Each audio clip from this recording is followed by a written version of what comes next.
Olá, pessoal! Até agora postamos muitos vídeos sobre alienígenas, mas esse tópico nunca parece se esgotar. Até o momento, não apenas esses companheiros ainda não foram encontrados, mas também não foram encontradas evidências de formas de vida com origens extraterrestres, nem mesmo na forma de fósseis. No entanto, isso não significa que os cientistas tenham parado de teorizar. Nesse caso também podemos fazer isso, não é? Pessoal, bem-vindos ao nosso canal. Eu sou o Deluca. Nesse vídeo gostaríamos de pensar sobre há quanto tempo seres extraterrestres podem existir, caso existam.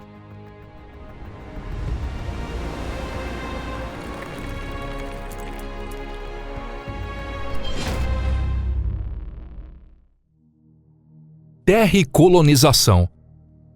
Em primeiro lugar, gostaríamos de fazer um breve resumo da evolução da vida na Terra. Bem, a idade do Sistema Solar é aproximadamente 4,5 a 4,6 bilhões de anos. Além disso, nos modelos científicos atuais, acredita-se que a Terra e outros planetas têm praticamente a mesma idade do Sol, formando-se independentemente a partir da mesma nuvem molecular. Nos primeiros poucos milhões a bilhões de anos após a formação da Terra, a temperatura, a atmosfera e até mesmo a composição química da crosta eram muito diferentes do que são hoje. Nessa época, não poderiam existir organismos como os de hoje, mas em vez disso, haviam organismos unicelulares primitivos que seriam os ancestrais dos seres vivos modernos. A data de origem da vida na Terra está sendo retrocedida continuamente. Na época de Darwin, acredita-se que a vida tenha surgido durante a explosão cambriana, cerca de 540 milhões de anos atrás. No entanto, agora temos evidências de amostras que datam de pelo menos 4,2 bilhões de anos atrás. Acredita-se que a vida tenha surgido na Terra provavelmente logo após os eventos significativos de sua infância, como colisões com o planeta Theia, quando as condições se tornaram relativamente estáveis. Atualmente, o problema de geração espontânea, que é o processo de surgimento da vida na Terra, ainda permanece sem solução.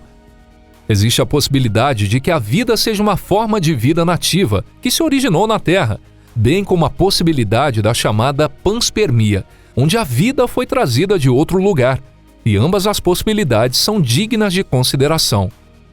Isso é uma questão importante para desenvolver o tema desse vídeo de hoje, então voltaremos a abordá-lo um pouco mais tarde. Bem, para o surgimento de formas de vida que se assemelham de alguma forma aos seres vivos na Terra, vários fatores precisam se unir. Em primeiro lugar, é necessário um planeta com uma superfície sólida capaz de reter uma atmosfera e água líquida. Em seguida, é necessário uma estrela moderadamente quente que coloque o planeta na zona habitável. E também é essencial ter defesas contra fatores de estresse cósmicos, como impactos de asteroides e meteoritos. No caso da Terra, a Lua e Júpiter desempenham esse papel. Sem a Lua e Júpiter, eventos como a extinção que ocorreu há cerca de 65 a 66 milhões de anos, que levou à extinção de dinossauros não aviários, provavelmente teriam ocorrido com muito mais frequência. Bem, quando exatamente todas essas condições foram satisfeitas? O papel das estrelas. O terceiro problema mencionado na seção anterior, ou seja, a defesa contra impactos de asteroides, pode ser resolvido facilmente. Basta ter gigantes gasosos em órbitas distantes. Esses planetas são amplamente conhecidos e têm uma ampla gama de idades. Esses planetas podem ter existido mesmo nos primórdios do universo, cerca de 11 a 12 bilhões de anos atrás. Além disso, o primeiro e o segundo problema são na verdade a mesma coisa, ou seja, o problema de ter uma estrela adequada. Estrelas e planetas se formam a partir de discos protoplanetários. Para a criação de corpos celestes com superfícies sólidas, é necessário que haja uma quantidade suficiente de elementos pesados dentro desse disco e, consequentemente, na própria estrela. Na astrofísica, qualquer elemento mais pesado que o hélio é chamado de metal, e a proporção desses elementos contidos em uma estrela é chamada de sua metalicidade. Portanto, para especular se existem planetas com superfície sólida em torno de uma estrela, é necessário que a própria estrela tenha uma quantidade suficiente de metalicidade. E a partir daqui surgem diferenças muito interessantes de acordo com a idade das estrelas. No início do universo, ele era composto principalmente de hidrogênio e hélio. Portanto, as estrelas mais antigas não continham quase nenhum metal. A síntese de elementos mais pesados ocorre, por assim dizer, como parte da atividade vital das estrelas. No entanto, para criar corpos celestes a partir dos elementos sintetizados, as estrelas precisam liberar os materiais no espaço. E isso só pode acontecer de duas maneiras. Isso ocorre através de explosões de supernovas e quando estrelas envelhecidas gradualmente derretem. Portanto, as antigas estrelas que conhecemos não têm a capacidade de prender planetas como a Terra. Além disso, como vocês já devem ter percebido, uma única estrela é claramente insuficiente para dispersar metais pesados pelo espaço interestelar.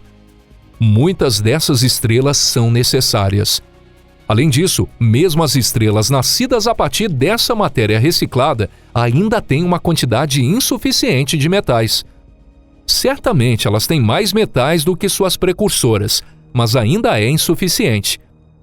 Essas estrelas também se esgotarão e, eventualmente, seus descendentes também precisarão se esgotar.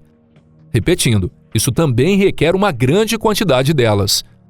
De acordo com cálculos, as estrelas com uma quantidade suficiente de metais provavelmente têm idades entre 6 e 7 bilhões de anos ou menos. Embora possa haver estrelas nascidas anteriormente em casos individuais, acredita-se que elas não tenham mais do que 8 a 9 bilhões de anos.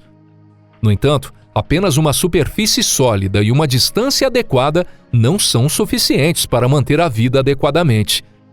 Provavelmente não há vida em Marte e Vênus atualmente.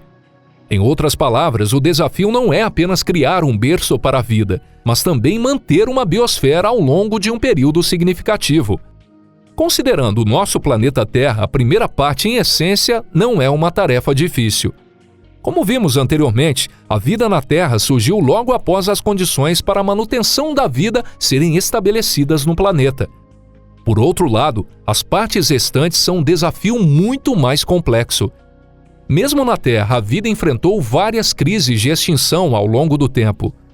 Houve períodos em que a evolução necessária para que os organismos unicelulares primitivos se tornassem organismos multicelulares com órgãos complexos ao longo de bilhões de anos avançou muito lentamente. Vamos agora dar uma olhada nas estatísticas. Até o momento, não foram detectados sinais de vida, mesmo nas atmosferas de planetas com condições favoráveis o suficiente.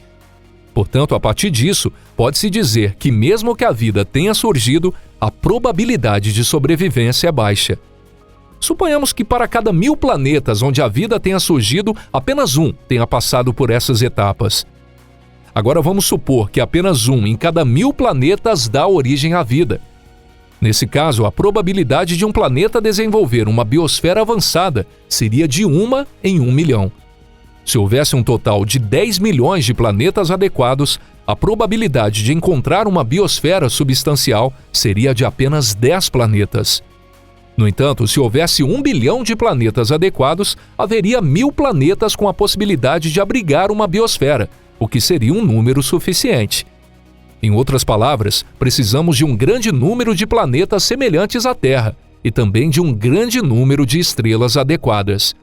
O aparecimento em grande quantidade de estrelas ricas em metais provavelmente começou há cerca de 5 a 6 bilhões de anos e ainda está em curso. Isso significa apenas uma coisa para nós. Se a vida extraterrestre for encontrada, é altamente provável que seja da mesma idade ou mais jovem que nós. Talvez até bilhões de anos mais jovens. No entanto, mesmo se encontrássemos vida inteligente, isso por si só ainda não teria nenhum significado.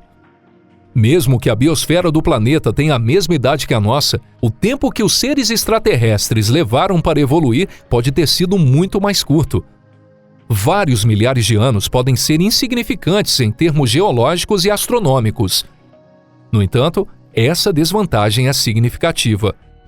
O lapso de tempo entre a máquina de Anticítera e os computadores modernos é exatamente desse tamanho. Isso significa que existe uma possibilidade considerável de que seres extraterrestres sejam muito mais avançados do que nós. No entanto, a probabilidade de eles ainda estarem vivendo no período paleolítico é igualmente possível. E com isso encerramos o nosso vídeo de hoje. Obrigado a todos por assistirem até o final. Espero que você tenha gostado mais uma vez desse conteúdo. Considerando esses dados, não é de surpreender que muitos cientistas acreditam que a humanidade seja a primeira forma de vida inteligente na Via Láctea. E isso também oferece uma explicação para o famoso paradoxo de Fermi, ou seja, o fato de que apesar dos esforços contínuos para procurar por vida extraterrestre, não encontramos evidências dela. No entanto, não pretendemos limitar nossas esperanças apenas à Via Láctea, não é mesmo? Para não perder nenhum assunto interessante, continue acompanhando o nosso canal. Não esqueça de deixar o seu like nesse vídeo e compartilhá-lo em suas redes sociais. Suas ações ajudam a manter o interesse no espaço e contribuem para o aumento de descobertas interessantes que podemos compartilhar com todos vocês. Um forte abraço e até a próxima, pessoal. Tchau, tchau.